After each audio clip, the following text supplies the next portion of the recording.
توحیدخالص.com کی پیشکش۔ کرسمس کی مبارکباد دینے اور شرکت و تعاون کرنے کا حکم۔ شیخ عبدالعزیز بن باز رحمہ اللہ فرماتے ہیں، کسی مسلمان مرد و عورت کے لیے یہ جائز نہیں کہ وہ نصارہ یا یہود یا ان کے علاوہ بھی کسی کافر کی عیدوں میں شرکت یا تعاون کرے، بلکہ اس کا ترک کرنا، بائیکاٹ کرنا واجب ہے، کیونکہ نبی صلی اللہ علیہ وسلم نے فرمایا، من تشبہ بقوم فہو منہم، جس کسی نے کسی قوم کی مشابہت اختیار کی تو وہ انہی میں سے ہے۔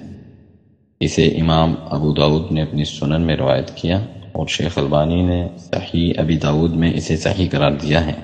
مجموع فتاوی شیخ ابن باز رحمہ اللہ۔